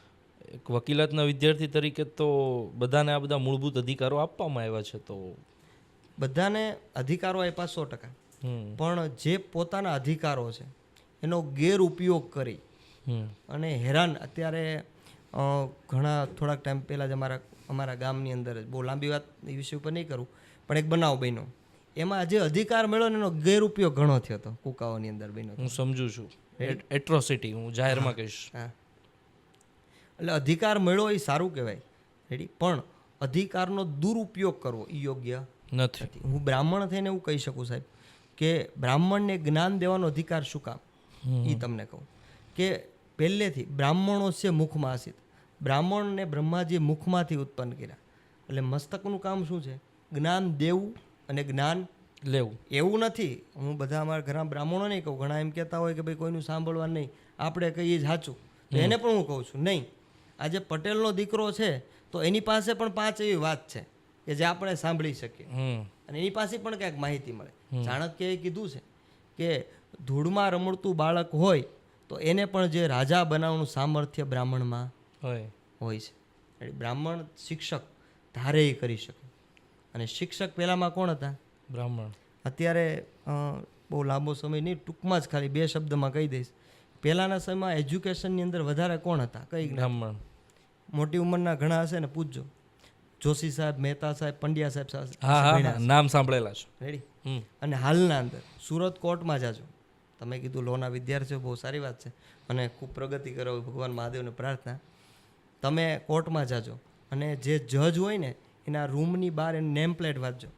શાહ, પંડ્યા, મહેતા, ભટ્ટ સાહેબ. રેડી. અત્યારે જાજે ભાગે જજમાં પણ બ્રાહ્મણો છે. ન્યાય આપવાનો અધિકાર હજી બ્રાહ્મણો પાસે રાખ્યો છે. ધીમે ધીમે જશે, એ બી હું કહું છું. એનું કારણ છે કે આપણે વચ્ચે જે મુહિમ બધાએ ઉપાડી હતી, એટલે એમાં બધા સાથે જ આપણે આવીએ છીએ. આપણને હું અનામત નથી મળતું પાછું, સમજ્યા? એટલે કેમ કે હું પણ મેં MA Part 2 કમ્પ્લીટ કર્યું. ઓકે. અને એઝ એક પ્રોફેસર તરીકે અથવા શિક્ષક તરીકે પણ સંસ્કૃત પાઠશાળાની અંદર હું ફરજ ભજવી શકું છું. પણ મેં કર્મકાંડ ચોઈસ કરી, કારણ કે મારો સનાતન ધર્મ છે એને મારે ટકાવી રાખવો છે. એસ્ટ્રોલોજીની વાત છે. તમે એક બહુ સારા એસ્ટ્રોલોજર છો. લાઈવ પોડકાસ્ટની અંદર દર્શિતમાં શું દેખાય છે? દર્શિતભાઈ, આજે એ વાત થઈ એટલે કહું છું. જે સામુદ્રિક શાસ્ત્ર ઉપર તમે વાત કરી, જ્યોતિષ શાસ્ત્રનો જ એક પાર્ટ છે સામુદ્રિક શાસ્ત્ર. જો ઘણા માણસો નહીં ખબર હોય, પણ એ વિષય ઉપર વાત કરી દઉં કે માણસ કાન ઉપર આમ હાથ ફેરવે ને તો એની ઉપરથી પણ નક્કી થાય કે આ માણસ શું કરવા માંગે છે. દર્શિતભાઈ જે મુસીબતોમાંથી પાર આવ્યા, જે પરિસ્થિતિમાંથી પાર આવ્યા, હાલની તમારી જન્મકુંડલી જો જોવામાં આવે તો તમારી કુંડલીમાં સૂર્ય છે 4થા સ્થાન ઉપર બિરાજમાન હશે. એનું કારણ કે હવે તમારો પરિવર્તન યોગ ચાલુ થાય છે. દ્રષ્ટિ કરશો એટલે ખ્યાલ આવશે. સારા એસ્ટ્રોલોજરને બતાવો, તમને હું કહું એવું નહીં, એ પણ કહેશે. કારણ કે તમને નત નવા વિચારો આવવાના ચાલુ થયા છે કે હવે ક્યાંક નવું કરશું, ક્યાંક નવું કરવું છે. બીજું કે એક બહુ સારી વાત કહેવાય કે તમે આ સનાતન ધર્મને સાંભળ્યો, પણ અત્યારે છે ને સાહેબ, તમારે જો આગળ વધવું હોય ને, આ હું તમને પર્સનલી કહું છું અને જો કે ખોટું નહીં લગાડતા, જો તમારે આગળ વધવું હોય ને તો તમારે અહીંયા છે ને મારી જગ્યાએ કોને બેસાડવાની જરૂર છે ખબર છે? કે જે સનાતન ધર્મની ટીકાઓ કરે. ઓકે. રેડી. બ્રાહ્મણો વિશે, સાધુ સંતો વિશે જેમ ફાવે એમ ખોટું બોલે, એવાને બેસાડો ને સાહેબ તો બહુ પ્રસિદ્ધિ મળે છે. દર્શિત કોર્ટનું ભવિષ્ય શું કહે? દર્શિત કોર્ટનું ભવિષ્ય બહુ ઉજ્જવળ છે. રેડી. એ કહેવાનું પણ પાછળ રહસ્ય છે. ઓકે. રેડી. કે જે વાત કરી સૂર્ય, રેડી, જ્યારે સંક્રાંત, મકર સંક્રાંત આવે છે, મકર રાશિમાંથી સૂર્ય પરિવર્તિત થાય છે, ત્યારે ઘણા ગ્રહોની યુતિ પ્રતિયુતો ફરે છે. જે મહાકુંભ આવે છે, ટૂંક સમયમાં મહાકુંભ આવી રહ્યો છે. રેડી. 2025ની અંદર મહાકુંભ ભરાઈ રહ્યો છે અને એ વિષય પણ આપણે ચર્ચા છે. પણ આજે જે આપણે વાત થઈ, ગ્રહોની પરિવર્તિત થાય છે, યુતિ પ્રતિયુતિ, જેની દ્વારા જીવનમાં પરિવર્તન યોગ આવે છે. દર્શિત કોર્ટના ઘણા પરિવર્તનના યોગો છે. આવતા સમયની અંદર તમે જે પ્રશ્ન કરવાની તમારી ઢબ છે અને બોલવાની જે સ્પીચ છે, એના આધારે એવું કહી શકો કે તમે આગળ વધી શકો. અને કેની અંદર? તો કે સારા એક પ્રતિષ્ઠિત એડવોકેટ તરીકે પણ ફરજ બજાવી શકો એમ છો. રેડી. અને આજે તમે અત્યારે પ્રોડકાસ્ટ કરો છો, પ્રશ્ન કરવો ને, આજે આપણો સનાતન ધર્મની જૂની રીત છે. શું છે? જૂની રીત. હા. પહેલાંના સમય જે શાસ્ત્રો બન્યા ને એમાં તમે ઘણીવાર સાંભળજો, નારદ ઉવાચ, વેદવ્યાસ ઉવાચ. નારદજીએ પૂછ્યું અને વેદવ્યાસજીએ ઉત્તર આપ્યો. એ આ પ્રશ્નોત્તરી છે. આ જે જૂનો ટ્રેન્ડ હતો ને પાછો આવ્યો છે. તમે જે પ્રોડકાસ્ટ કરો છો બહુ સારી વાત. આમાં ખૂબ આગળ વધશો એવું તમારી જન્મકુંડલી હોરોસ્કોપ પરથી આપણે જોઈને કહી શકીએ છીએ. બીજું કે ઘણા તમે જેમ મને પ્રશ્ન કરો, ઘણા મેં ક્યાંક બહાર ગયા હોય ત્યાં પણ પ્રશ્ન કર્યા છે, ઋષિ મહારાજ મારું જુઓ ને, મારું જુઓ ને. પણ હું ખાસ કહું, જ્યોતિષશાસ્ત્ર રોડ ઉપર વેચાતું નથી. સાચી વાત છે. રેડી. પ્લસ જ્યોતિષશાસ્ત્રની કોઈ ફી ચાર્જીસ છે નહીં, અને લે ત્યાંથી સાવચેત રહેજો.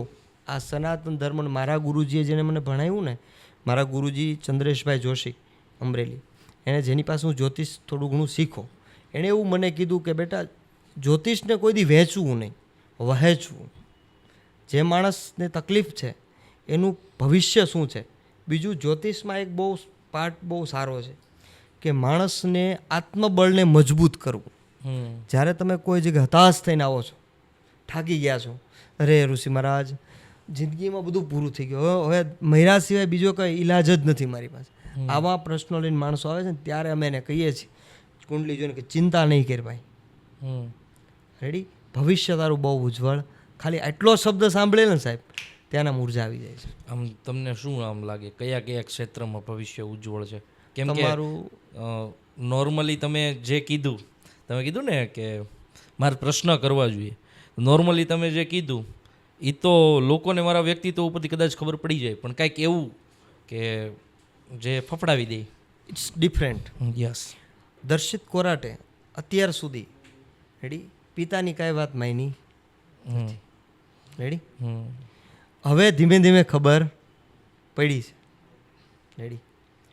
એક પ્રતિષ્ઠિત વ્યક્તિ રેડી, જે માણસ ક્યાંક કરવું છે, ક્યાંક આગળ વધવું છે, આવી મોહિમ લઈને નીકળે છે રેડી, અને એ માણસ ઘણી જગ્યાએ ઠોકરો ખાય છે, સુખ પડે છે, ઘણી જગ્યાએથી તિરસ્કાર થાય છે, ઘણા ફાયદો ઉઠાવે છે, આવું બધું થાય છે, અને અંતે હતાશ થાય રેડી ત્યારે સહાય એની ઈશ્વર સ્વયં કરવા આવે છે રેડી. આ વ્યક્તિ કોણ રેડી? કરવું છે પણ થતું નથી, હવે શું કરશું? આવા બધા જે પ્રશ્નો છે તમારા મનની અંદર ચાલી રહ્યા દર્શિતભાઈ કોરાટના રેડી. અને બહુ સમાજ માટે કરવા માટે પ્રયત્ન કર્યા અને કર્યું રેડી. વે ગમે એ હોય, પાર્ટી ગમે એ હોય રેડી, પણ મારો સમાજ આગળ વધે આવા મોહિમ ઉપાડ્યું. કારણ કે તમારી જન્મ કુંડલીની અંદર ગુરુ મહારાજ ચોથા સ્થાન ઉપર બિરાજમાન છે, એટલે તમને ક્યાંક નવું કરવાનું, ઇટ્સ ડિફરન્ટ રેડી, અંદરથી ઉર્જા મળે છે. અને આવું અત્યારે તમને હું જોકે તમને ઘણા ટાઈમથી ઓળખું છું, પણ આપણે ઘણીવાર મુલાકાત પણ થઈ છે રેડી, પણ જ્યારે મળીએ છીએ ત્યારે ટાઈમ હોય 5 મિનિટનો અને કલાક ઉપર કાઢી નાખીએ છીએ, અને ત્યારે જે બેઠા હોય એ બધા પ્રભાવિત થાય છે રેડી. પણ એનું કારણ મેં કીધું એમ, જ્યોતિષશાસ્ત્ર કોઈ રોડ ઉપરની વસ્તુ નથી.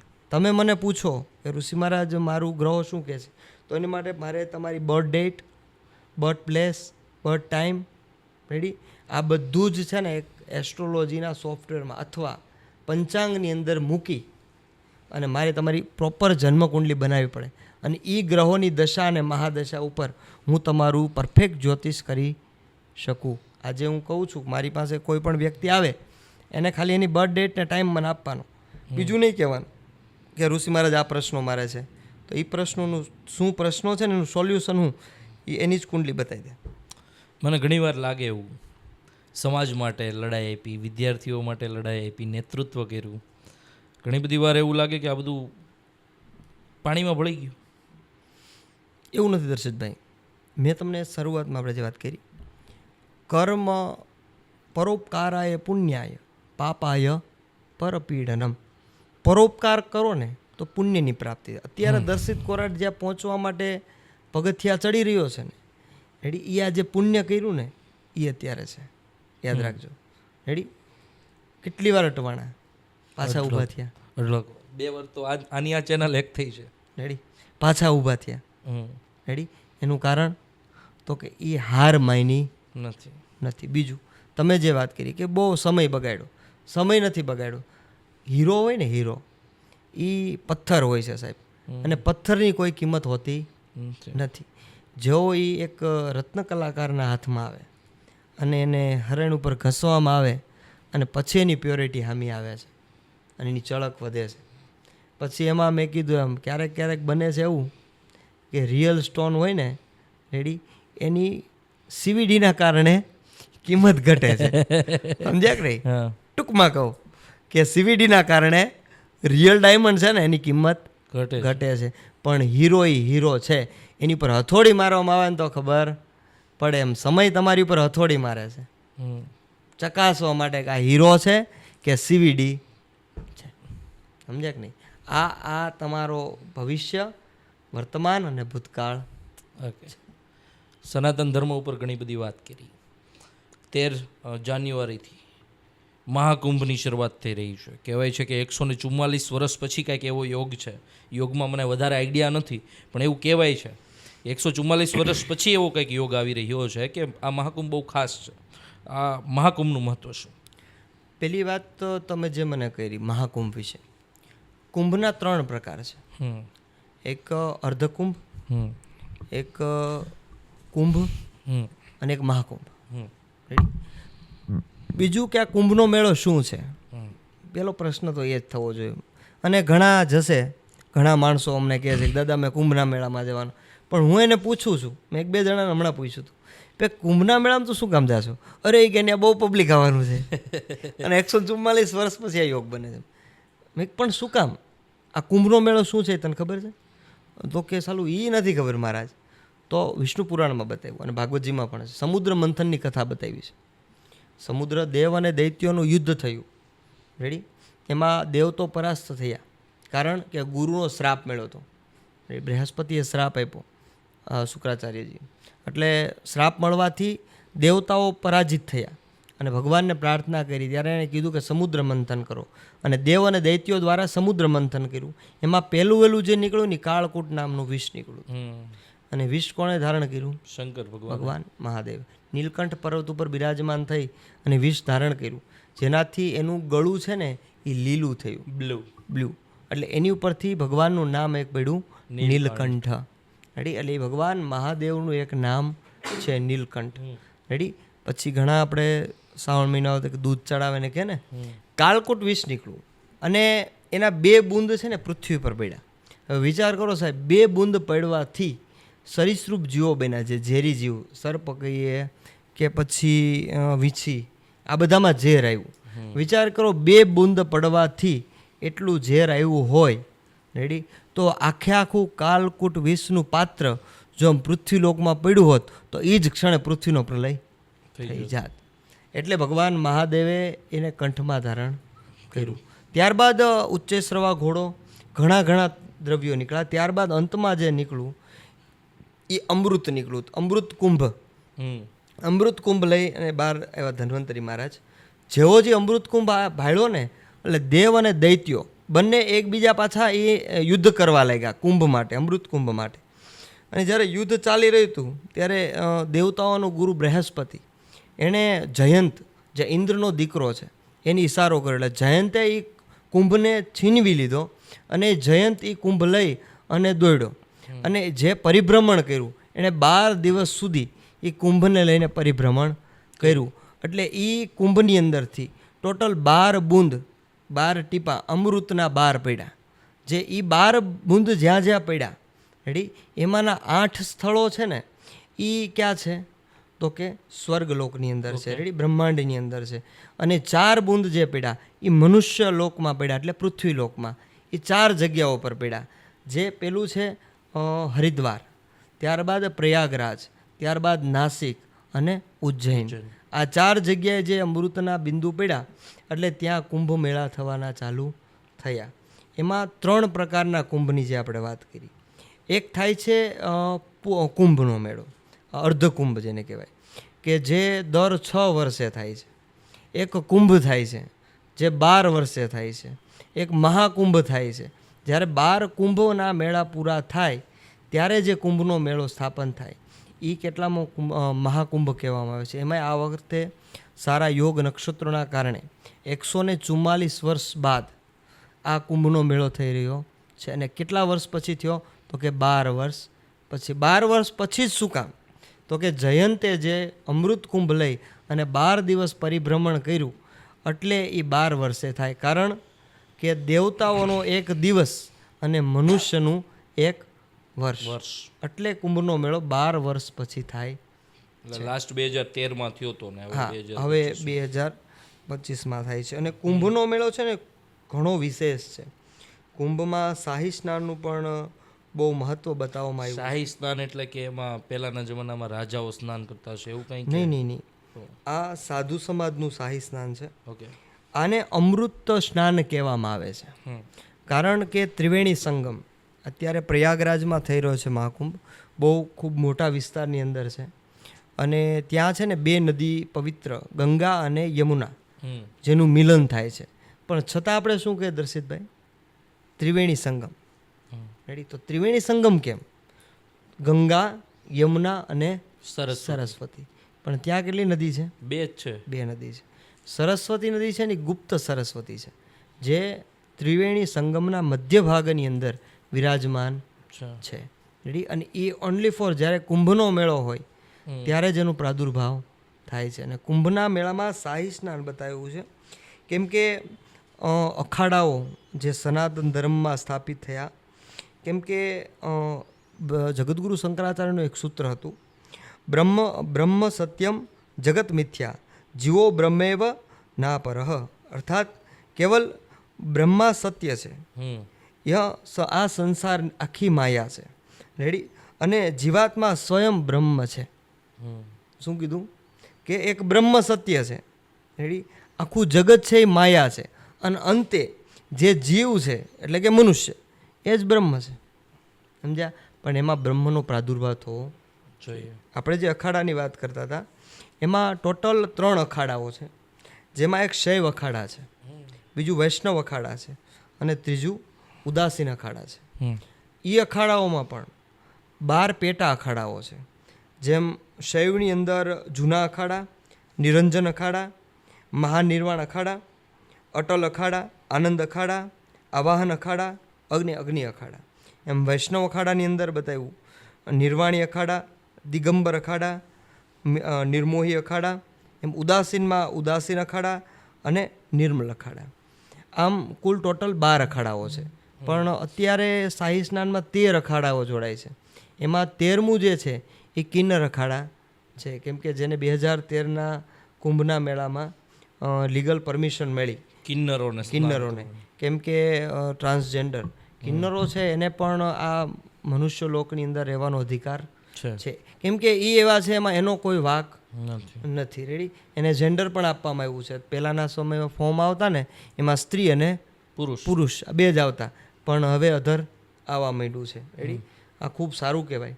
અને કિન્નર અખાડાને પણ હવે સ્થાન આપ્યું છે. આ વખતે જ્યારે રવેડીઓ નીકળી હતી શાહી સ્નાનની, ત્યારે કિન્નર અખાડા પણ સાથે જોડાયેલા હતા. આપણે જે વાત કરતા હતા શાહી સ્નાનની, પણ જે કુંભનો મેળો થાય ને સાહેબ, એમાં શાહી સ્નાન પહેલું જે થાય છે એમાં આની નિયમ બતાવ્યા છે કે શાહી સ્નાનની અંદર પહેલો વહેલો અધિકાર રેડી એ નાગા સાધુઓને આપવામાં આવ્યો છે, કે જે દિગંબર સાધુ છે નાગા, એનું કારણ છે દર્શિતભાઈ કે જ્યારે સનાતન ધર્મ ઉપર જ્યારે દમનકારીઓ જ્યારે સનાતન ધર્મને હાનિ પહોંચાડવા આવ્યા હતા સાહેબ, ત્યારે નાગા સાધુઓ હતા ને એ ખાલી શાસ્ત્ર નહીં પણ શસ્ત્રના પણ જાણકાર હતા અને હજી છે. જો એવું કહેવાય છે કે નાગા સાધુઓને ખાલી છૂટા મૂકવામાં આવે ને તો સનાતન ધર્મની ઉપર કોઈ આંગળી ચીંધી શકે નહીં. કારણ કે જન્મથી એ પેલું તો બ્રહ્મચર્યનું પાલન કરે છે. એ નીકળશે કોઈ પણ સ્ત્રી, કોઈ પણ કામ, ક્રોધ, લોભ, મોહ, મદ, માયા, ઈર્ષા, અભિમાન એનાથી પર છે, એટલે એ નાગા સાધુઓ છે. એટલે એને પહેલાં વહેલા શાહી સ્નાનનો અધિકાર આપવામાં આવ્યો છે. જ્યારે સનાતન ધર્મ અને પહેલાંના સમયની સનાતન ધર્મના જે કુંભના મેળા થતા એમાં પણ ઘણા દમનકારીઓ હતા. હવે બહુ સારું છે, અત્યારે તો યોગી મહારાજની સાનિધ્યમાં થઈ રહ્યું છે એટલી બધી વ્યવસ્થાઓ. રેડી? ખુદ પોતે CM હોવા છતાં એક સાધુ છે. અને એક બીજું એણે કીધું હતું હર્ષિતભાઈ, મેં તો એના મોઢે સાંભળેલું છે કે હું CM હોય તો શું થયું, પણ હું મારો ભગવો નહીં છોડું, નહીં છોડું. પણ ઘણા એવા પણ સાધુ હતા. મેં જોકે ઘણા વિવાદની વાતો અત્યારે ઘણી ચાલે જુનાગઢમાં, મેં સાંભળ્યું છે કે એક સમયની અંદર પોતે દિલ્હી ગયા અને ત્યાં જીન્સ પેન્ટ પહેરી લીધા હતા. કારણ તો કે મારે તો સત્તા મને મળી છે, તો મારે સત્તામાં બધા સાથે મળવું હોય એટલે મારે તેવા કપડાં પહેરવા પડે. આવું કહેવાવાળા પણ ઘણા છે. તો એને હું કહેવા માગું, તમારે સાંભળવું હોય તો યોગી મહારાજને સાંભળો. યોગી આદિત્યનાથે એકવાર કીધેલું કે હું જીવનની અંદર જીવીશ ત્યાં હું સનાતન ધર્મના શરણે રહીશ અને સનાતન ધર્મને હું છોડીશ. ભગવો મારી શાન છે, ભગવો મારી આન છે. અને એના અંડરમાં અત્યારે કુંભનો મેળો થઈ રહ્યો, પૂર્ણ સિક્યુરિટી એક દેશની અંદર જેટલી સિક્યુરિટી હોય ને એક નાના દેશની અંદર રેડી એટલું પોલીસ જવાન અને સિક્યુરિટી ત્યાં મૂકેલી સાહેબ. અને હાલના સમયમાં 40 કરોડ વ્યક્તિઓ કુંભના મેળાની વિઝિટ કરશે. બાપરે, આવું અત્યારે લીગલ આંકડાઓ બતાવે. 140 કરોડની જનતામાંથી 40 કરોડ ખાલી પ્રયાગરાજ દેશ વિદેશથી આવશે. ઓ, બીજું હું હમણાં કાશી ગયો હતો, અનુષ્ઠાન માટે ગયો હતો. ત્યાં મેં જોયું કે આપણા ઘણા વિદેશીઓ ભગવા કપડાં પહેરી અને ત્યાં ફરે છે. પુરુષો ધોતી પહેરે છે, જભ્ભા પહેરી અને ત્યાં ગંગાજીના તટ પર ફરે છે. ઋષિકેશમાં જાઓ, હરે કૃષ્ણ હરે રામાના નારા લગાવે. પણ ગુજરાતમાં તો સાન્ટા ક્લોઝના કપડાં ચાલે. એ જ વાત હમણાં 31st ગયું દર્શિતભાઈ, મારે બનાવ એવો બન્યો હતો. મારો છોકરો છે હરિવંશ, 5 વર્ષનો છે, સ્કૂલમાં ભણે, સ્કૂલનું નામ નહીં દઉં, સ્કૂલમાં ભણે છે. ત્યાં સેન્ટા ક્લોઝ બનાવીને મોકલવાના હતા, આવું એ લોકોએ કીધેલું. એટલે મને ઘરેથી કીધું, મને કે તમે રસ્તામાં આવો ને તો ઓલા દાઢીવાળા સાન્ટા ક્લોઝના કપડાં લેતા આવજો. એટલે મેં કીધું એને શું કરવા છે? એટલે કે 31st છે ને 25 તારીખે એને મોકલવાનો છે સ્કૂલે સાન્ટા ક્લોઝ બનાવીને. મેં વાંધો નહીં, આવું છું. એવો ઘરે ગયો અને મારા વાઈફ છે પ્રિયા, અમને વાત કરી. મેં કીધું એક કામ કર, આપણી ધોતી પડી ને હરિવંશની, મારી હરે કૃષ્ણ કથા ભાગવત હતી ને ત્યારની હતી ને, મેં કાઢ જભ્ભો કાઢ, જભ્ભો પહેરાયો, ધોતી પહેરાવી, ફોટાજી છે મારી પાસે. અને ત્રિપુંડ કર્યું, વચ્ચે તિલક કર્યું, ગળામાં રુદ્રાક્ષની માળા, હજી એ માળા એના ગળામાં છે, પહેરાવી અને સ્કૂલે મોકલો. તને એને પૂછ્યું કે આવું તને કોણે કરવાનું કીધું? એ કે મારા પપ્પાએ. એ કે તે આવા કપડાં શું કામ પહેર્યા છું? તેણે શું કીધું ખબર છે? કે હું હિન્દુ છું. ઓ, મેડમને કીધું કે હું હિન્દુ છું, હું ક્રિશ્ચન નથી, હું હિન્દુ છું, એટલે હું આવા કપડાં પહેરીશ. રેડી? અને હું ધોતી જભ્ભો જ પહેરીશ. તો એને પછી કીધું તો તારા પપ્પાને ફોન લગાવશું. કે લગાવો. અરે બોલે, હમણાં બોલતા શીખી ગયો છે. ફોન આવ્યો મારામાં અને ત્યારે હું એક યજ્ઞની અંદર હતો, એટલે મેં વાત કરી, બોલો મેડમ. એટલે મને કે તમે આવો છોકરાઓને નાનેથી આવું શીખવાડો. મેં શું શીખવાડું છું?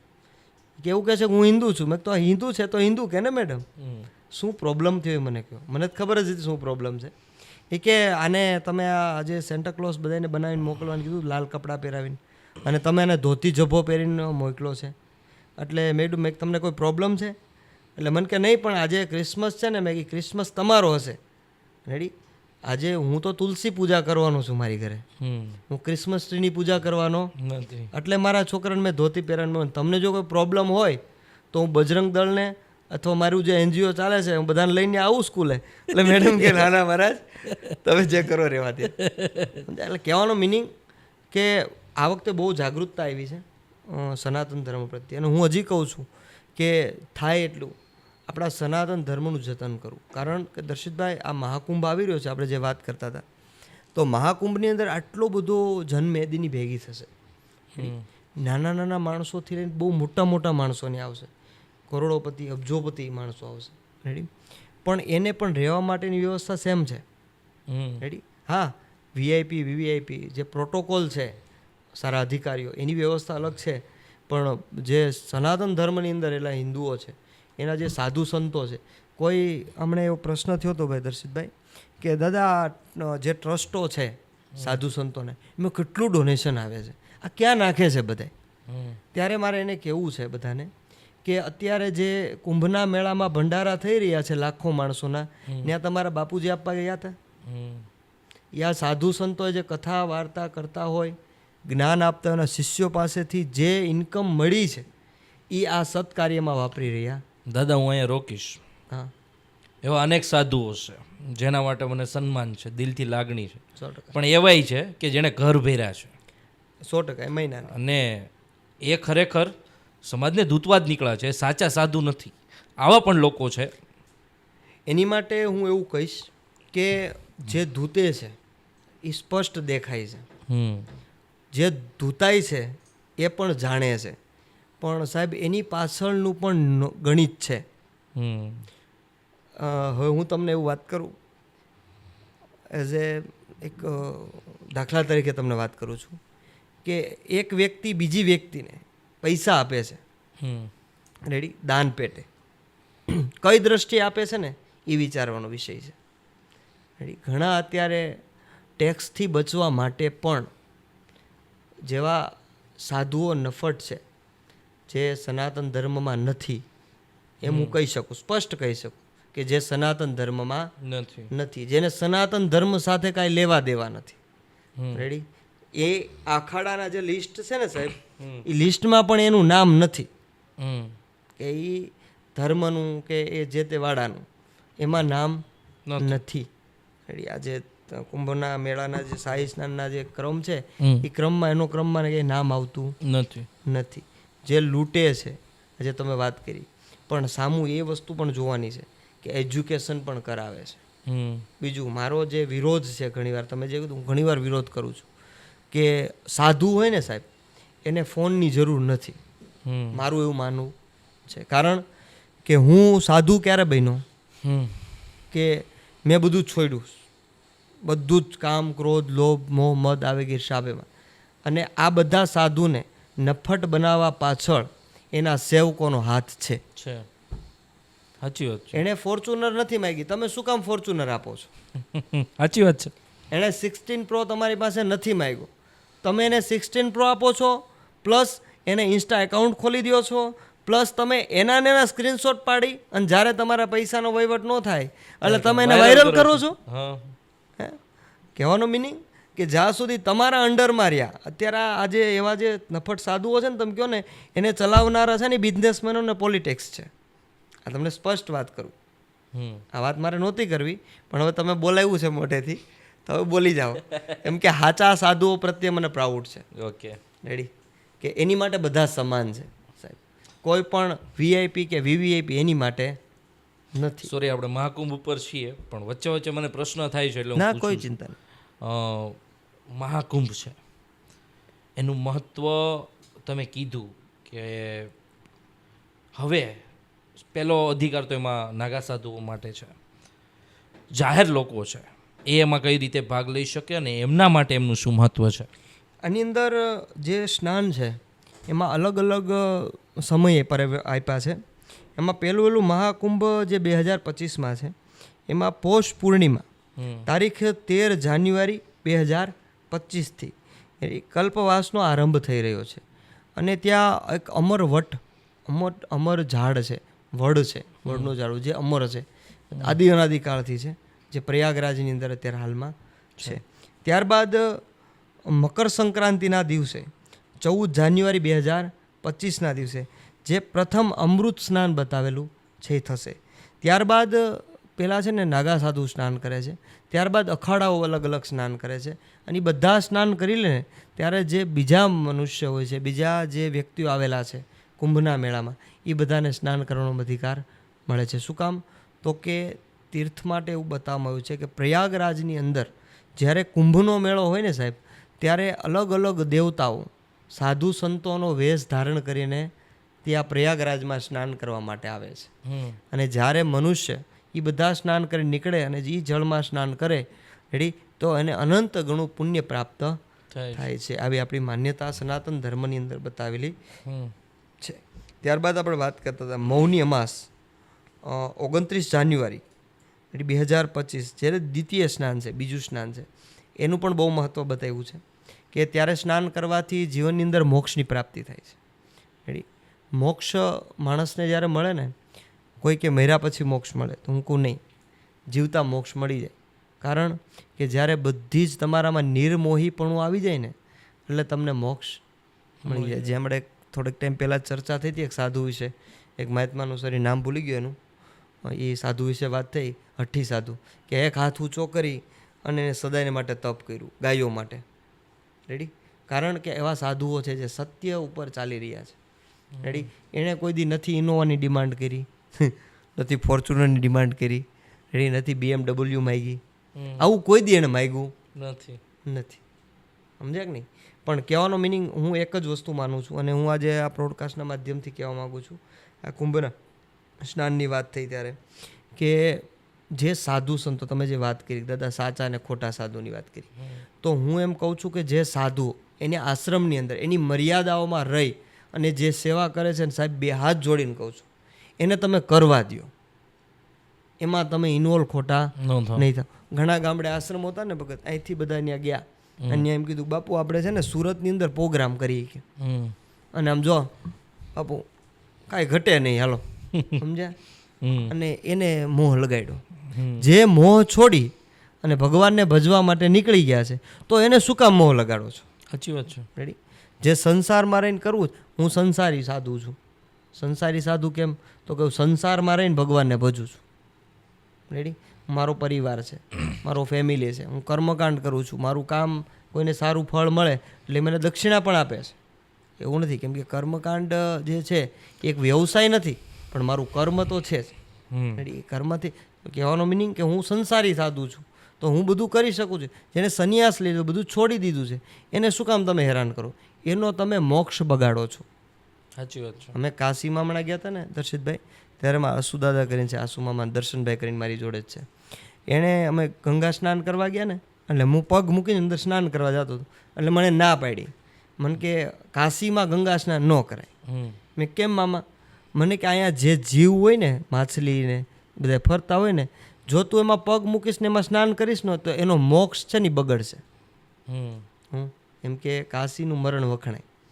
માણસને મુક્તિ પ્રાપ્ત કરવી હોય ને તો કાશીમાં એનું મૃત્યુ થાય, બેસ્ટ બતાવ્યું. સમજ્યા કે નહીં? એટલે માણસ કોઈ સાધુ બન્યો છે તો સાહેબ બે હાથ જોડીને એટલી જ પ્રાર્થના કરું છું કે તમે એ જે ભક્તિ કરે છે ને કરવા દો. હા, સમાજ સેવા કરવી છે તમારે, કરો. તમ તારે બેફિકર કરો. સંસારીઓને સાથે લઈ અને સેવા કરો, ગૌ સેવા કરો. અત્યારે યુવાનો જે ધૂન મંડળો ચલાવે સાહેબ, હું અને પ્રાઉડ એને સલ્યુટ કરું છું. કારણ કે કડતાલો લઈને રાતે 1-1 વાગ્યા સુધી ઘણાય મને એમ કે દાદા પૈસા, અરે ભાઈ તું કરી તો જો. હેડી. આ યુવા કથાનું આયોજન આવડું કર્યું હતું, છોકરાઓ કીર્તનો કરી રેડી. તું કરી તો જા કડતાલ લઈ અને 5 જણાની વચ્ચે જઈને તું ધૂન તો કરી ગાંડા, પછી તું વાત કરજે. હે, કહેવાનો મિનિંગ કે આવું ત્યાગ કરે છે. કેની માટે? તો ગાયો માટે, મૂંગા પશુઓ માટે.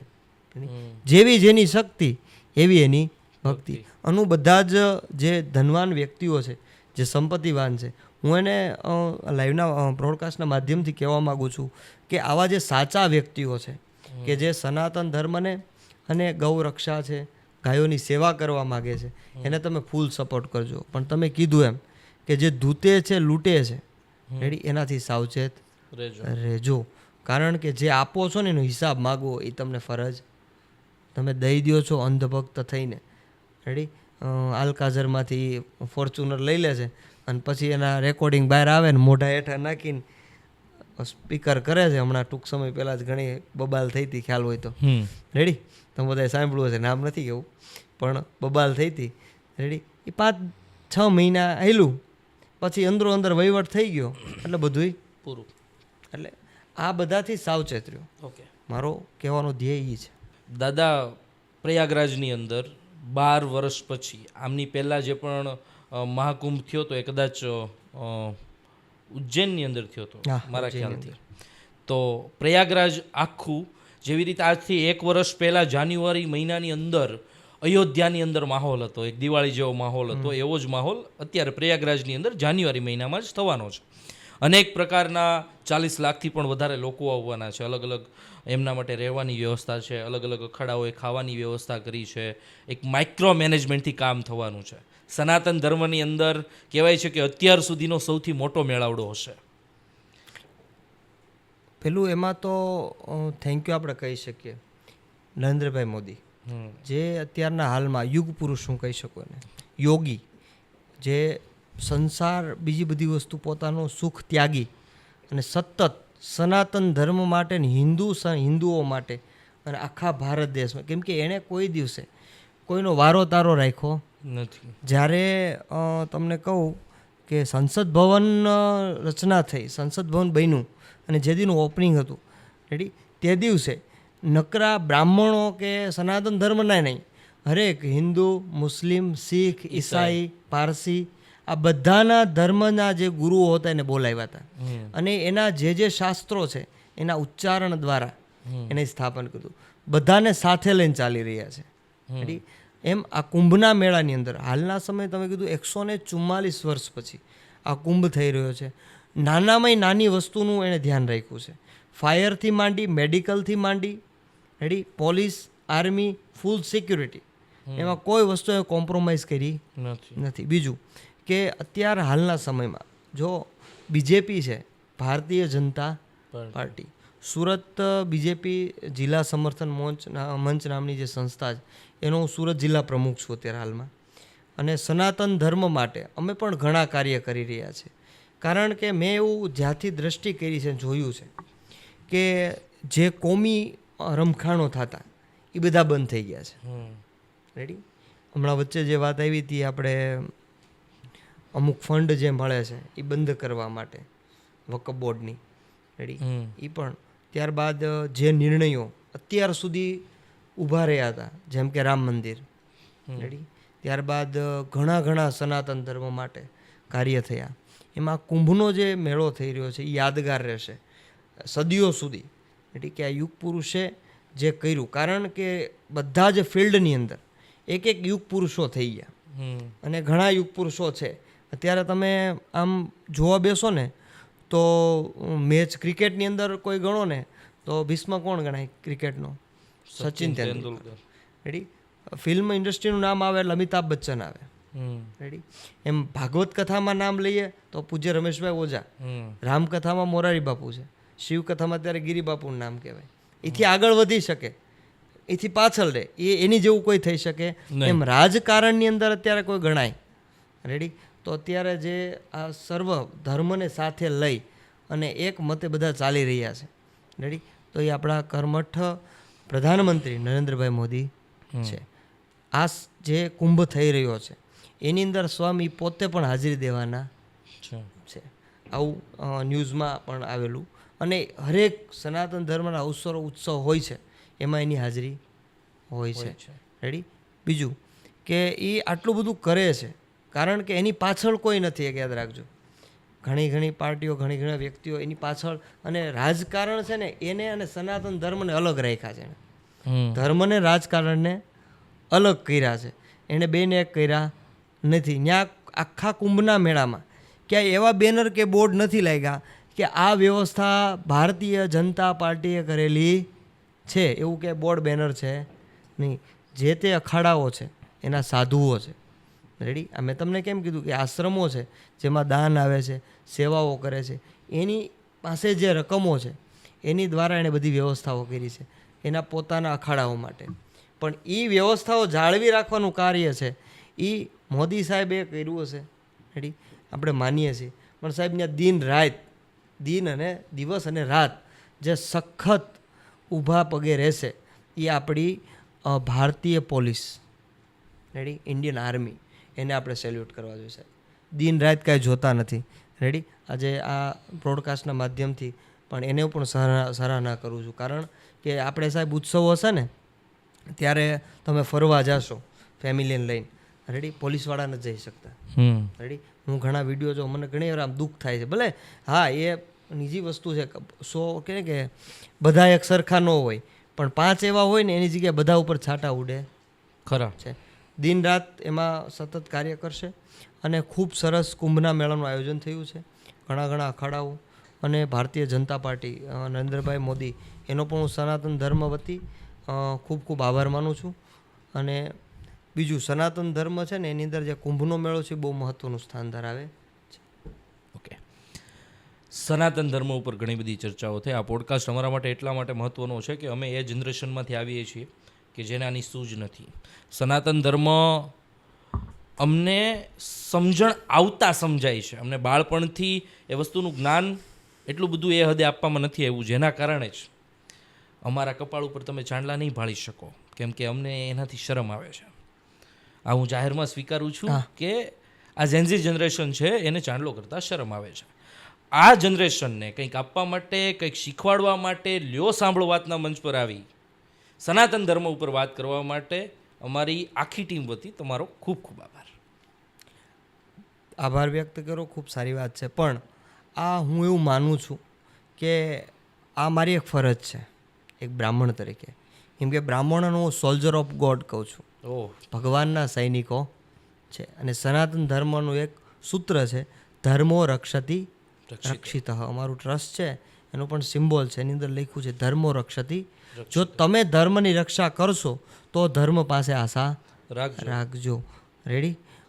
બીજું કે જે ધર્મમાં ધ્યાન નથી આપતો, રેડી. આજે તમે હિન્દુઓ આપણા યુવાનોની વાત કરી છે, એટલે તમને કહું છું કે વધારેમાં વધારે યુવાનો કથા વાર્તાઓ તરફ વળી રહ્યા છે અત્યારે. રેડી. ઇસ્કોન મંદિરની અંદર હરે રામા હરે કૃષ્ણની ધૂન ઉપર ઘણા હિન્દુ દીકરા દીકરીઓ નાચી રહ્યા છે, કપાળમાં તિલક કરતા થયા છે. એવું કંઈ નથી કે નથી કરતા, પણ હું એવું કહું કે તિલક કરવાથી શું ફાયદો છે? તમે તિલક કરો ને, અહીંયા તમારું આજ્ઞા ચક્ર રહેલું છે, બુદ્ધિ. હું તમને એમ કહીશ કે તમારે અહીંયા કરશો એટલે માં સરસ્વતીની પૂજા થશે, તો તમને માનવું થોડુંક અઘરું પડશે. એટલે હું તમને એ રીતે કહું છું કે આપણા શરીરનું આજ્ઞા ચક્ર છે ને, અહીંયા બ્રહ્મરંધ્ર બતાવ્યું છે. તમે તિલક કરો છો એટલે તમારું બ્રહ્મરંધ્ર છે એક્ટિવ થાય છે. તમે તિલક કરવા સમયે જે પણ સંકલ્પ કરો છો એ સંકલ્પની સિદ્ધ તમને પ્રાપ્ત થાય છે, જે તમારું સબકોન્શિયસ માઇન્ડ એની ઉપર કામ કરે છે. બીજી વાત, આપણે જ્યારે પાખંડની બધી વાત કરતા એટલે શોર્ટમાં તમને કહી દઉં કે આજે કોઈ કેમ ધૂણવું, પંડમાં આવવું, આ વિષય ઉપર પણ મેં તમારી એક પ્રોડકાસ્ટ સાંભળેલો. એ શું છે? ઘણા મને પૂછે છે ઘણીવાર કે મહારાજ આવું હોય, કોઈ પંડમાં આવે, કોઈ ધૂણે, ત્યારે હું એને કહું કે કોઈ પણ દેવી દેવતાઓ અથવા તો કે કોઈ પિતૃ દેવતા, એનો આભાસ થાય છે તમને એક વાયુ સ્વરૂપે, એ તમારી અંદર પ્રવેશ કરે છે, પણ ક્ષણિક માટે આવે છે. ક્ષણ માટે મીન્સ કે વધીને 2-3 મિનિટ. પછી જે 10-10 કલાક સુધી ધૂણે છે ને સાહેબ, એને હું એવું કહું કે આને છે ને સારા ડૉક્ટરને બતાવો. સ્કિઝિયોફ્રેનિયાના પણ શિકાર હોઈ શકે. રેડી. એક બીમારી છે કે એને એમ થાય કે હું ભગવાન છું. રેડી. સાચા છે અને વંદન છે, આપણે પગે લાગે છે 2 હાથ જોડીને, પણ ખોટાને હું સાવચેત કરું છું કે ધ્યાન રાખજો યાર, બ્રાહ્મણ થઈને કહું છું, બધા છોડશે, ભગવતી નહીં છોડે. એટલે ખાસ એક બ્રાહ્મણ તરીકે બધાને વિનંતી કરું કે સનાતન ધર્મને માનો, જે સત્ય છે એને માનો, ખોટા તરફ નહીં દોરાવ, અને જે કરવા જાઓ છો એ પહેલાં વિચારો, પછી તમે આગળ વધો. હર હર મહાદેવ. ઓમ નમઃ શિવાય. જય વાડીવાળા હનુમાનજી.